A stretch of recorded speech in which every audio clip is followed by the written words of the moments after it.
Before we get started, I'm going to get into a couple of things. First, if my forehead looks shiny, it's because I have my acne serum on it because we are breaking out. I obviously don't listen to my own rules, and what I did was put body butter on my face. Reason being, because I get my eyebrows permed. I know that sounds insane, but I get my eyebrows permed and I have to put an oil on them every night, and I didn't have an oil for like the last week, even though I work with oils for a living. I didn't have any, and I needed anything on my eyebrows, so I was putting body butters on my face and we broke out real good. So we're on the path to clearing that. The long intro that nobody likes, sorry about that. Hi, welcome to my channel. My name is Jasmine Phipps. Ooh, full govy. And I am the owner of Brown Sugar Skincare. I make vegan-friendly skincare products from scratch. I do have 100% natural options, but some of them contain ingredients like a synthetic, maybe a fragrance oil, an emulsifier, things like that, but they're still 100% vegan-friendly. Anywho, in today's video, we are gonna be making my Hyaluronic Serum. This is a very easy product to make. It might sound a little intimidating because it's hyaluronic, but it's so easy, and I'm gonna tell you a few different ways on how you can make it. Before we get this video started, I will say here are the things that you're gonna need to get started. First is gonna be a mixing bowl. Don't be like me. I used, in the video you will see, I used a measuring cup that has a spout on it. Don't do that. I thought I could get away with it because I was making a small batch, but I ended up spilling. So use a bowl. Always be safe. You'd rather be safer than sorry. So a bowl, a spatula, and oh my god, a stick blender, a scale, preferably a scale that goes down to 0.00 of a gram, just so you can be more accurate. Anywho, this intro has been long enough, so we're just gonna get into the formula and then into the making. Alright, and starting with our ingredients, we have our high molecular weight hyaluronic acid, rose hydrosol, glycerin, and then we have our preservative, which is liquid Germol Plus, and then we have distilled water. So that's everything. Again, this is a pretty easy, in my opinion, product to make, and it's a great beginner-friendly ingredient. The only thing I will say is the hyaluronic acid can be a little bit pricey, but if you can get your hands on it, I would highly recommend selling this product. So yeah, simple process. I always mix my hyaluronic powder with the glycerin and preservative, just making sure that everything gets blended well. That way it's a lot easier to disperse in the water and you won't get as much of that weird clumping. If you've ever tried to make this, you would know what I'm talking about. In this cup, which is the cup that I recommend you do not use a bowl or anything else that does not have a beaker like this, or just something bigger, because you're using a stick blender. So in this cup, I'm pouring in all the liquid, which is my distilled water and rose hydrosol. If you want to use something other than rose hydrosol, there are plenty of things. I just wanted to pop in here and interrupt you on this video just to remind you guys to subscribe, because we're almost at 8,000 subscribers. We are, as of right now, we're 200 subscribers away. So if you could help me, that would be great. Once everything is weighed out, you're going to get your stick blender and burp your stick blender, which just means getting all the air bubbles out. As you can see, this is already a disaster. I like to slowly pour in the glycerin and hyaluronic powder mixture because it just, again, prevents a lot of clumps. But this whole thing just looks like a mess and it looks like I don't know what I'm doing, but I promise I do. And then you let your mixture sit for a minimum of 24 hours.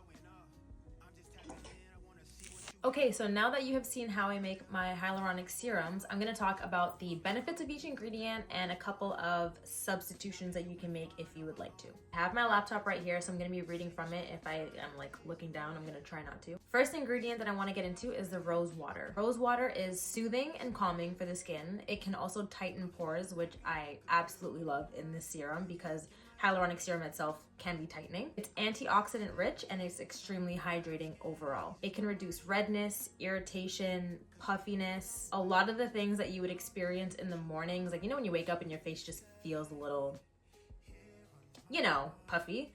It can help with that, and if you have any redness from being out in the sun too long or anything like that, it's great to help with. Next up is distilled water. I don't really need to dive too deep into it, but remember, always use distilled water, nothing else when making skincare. There are a couple other things also that can play into a factor. Like for example, this is a little off topic, but if you're making like a lotion or something and you're using a distilled water, the amount of time that it's been open for can play a factor on the pH level of that product. Fun fact. But yeah, so distilled water is very important to use, nothing else.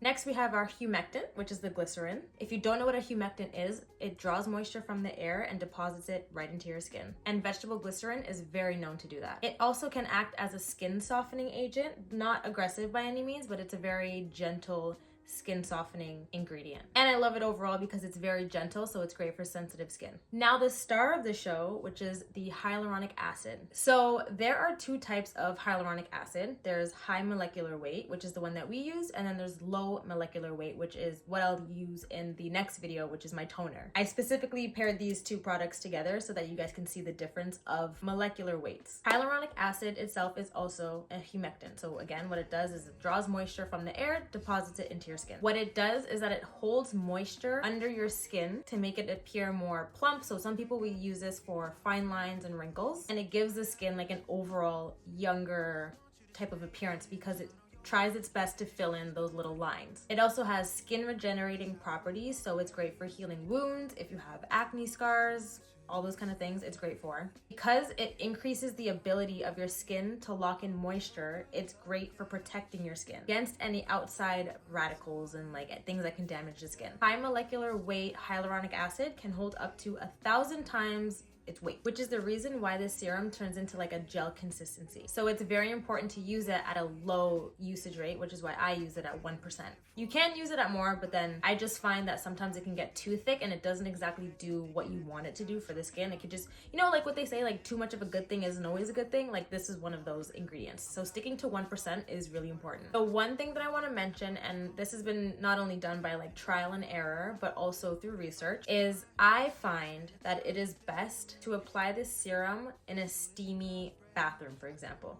So if you want to use this product, I would really only recommend it after a shower or a bath or whatever it may be, if your room is a little more, if your air in the room that you're in is a little more moisturized. So what can happen is if you apply this serum in a dry room, no water anywhere, just how one would, there is a chance that instead of drawing moisture from the air and depositing it into your skin, it can withdraw moisture from your skin, causing your skin to feel and look more dry, which although it's doing its job, it's not doing its job properly, and you're not maximizing the benefits of this ingredient, specifically the hyaluronic acid, because this is a way more stronger humectant than glycerin. If you are going to be using it, it's very important that you are please using this in a moisturized room. That's a weird thing to say, but it is really important. I've had friends message me saying like, hey, like I tried the serum, like my skin feels like really tight after I use it, like too tight, it's almost uncomfortable or whatever. And I'm like, well, did you use it after a shower? And they said no. I said, okay, try that. If it still doesn't work for you, let me know. But 9 times out of 10, I actually haven't had anyone come back to me saying that they don't like it or they don't use it. But that's usually what the problem is that it's drawing moisture from your skin. But if you are using this serum, I also always recommend sealing it in with any lotion. I personally am biased, so I like to use my aloe and bamboo face lotion to lock everything in, but only put a lotion on once the whole serum on your face has dried completely, like to the touch, like your skin's not tacky or anything like that. Okay, so now some substitutions that you can make. There's not really that many that I have tried or that I would recommend, but one of the main ones is that, one, you don't have to use rose water. If you don't like the smell of rose water, you don't like what it does for your skin, or you're allergic, whatever, you don't have to use it. You can use pure distilled water. But if you want to use some type of botanical water, you can use chamomile water. There's lavender water. I do recommend using a hydrosol instead of just like a floral water, because there's a lot more skin benefits within the hydrosol. And if you want to just use distilled water, you don't want to add anything like that, you can also add any water soluble extracts. There's a lot that you can add. For example, there's marshmallow extract, aloe extract, cucumber extract. Just make sure that you're finding ones that are water soluble. That is very important. You don't want to put an oil into this water because this is not an emulsification. But anywho, that is pretty much all I have for this hyaluronic serum. If you try it, please let me know how you like it. This has been my absolute favorite product. This has been my absolute favorite product for probably the last 3.5, 4 years now. I don't really know how long I've been making it, but I use it daily. I can even show you mine right now. It looks like it's been through some stuff, but I live by this product. This is actually my mother-in-law's favorite product. Whenever she buys them, she buys like 3 or 4 at a time from me. So if you were looking for something that is skin plumping, hydrating, smells good, leaves your skin looking young, feeling nice and tight, like if you like that tight feeling on your face, you're gonna love this product. I will see you guys in the next formulating video, and the next formulating video will be my toner. Again, I paired these two together because they both have hyaluronic acid in it. It's just different molecular weights, and they have completely different results in terms of texture. Maybe not texture, consistency. Thank you very, very much for making it to the end of this video. Please let me know if you plan on trying this out, or if you already have, because I have posted it on TikTok before, and I will see you guys in the next video. Also, I just wanted to say a quick shout out and thank you to everyone that has supported me. We're almost at 8,000 subscribers, which is kind of crazy because I'm pretty sure a few months ago I was at like 4,000 or 5,000. So yeah, I can't really believe that we've come this far, but we're almost at 10. When we get to 10, I really wanted to do a YouTube specific giveaway. I've never done one on YouTube. I normally do them on Instagram or something. So on Instagram, we're also almost at 25,000 followers, which is wild. I was stuck at 24,000 for like a year and a half, I think.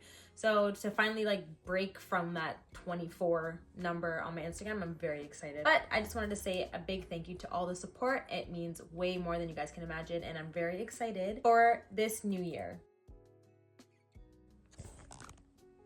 Guys, right. When you want to be a YouTuber, but you're a mom first, as long as you guys can't see too much mess in the background. If you're wondering what this is, it's what I like to call my camera shyness eraser. If you know, oh my God, can you guys see Mickey? Again, I'm sure nobody cares that Mickey would be in the background, but that's just not the vibe we're going for. If you don't know what a humectant against any outside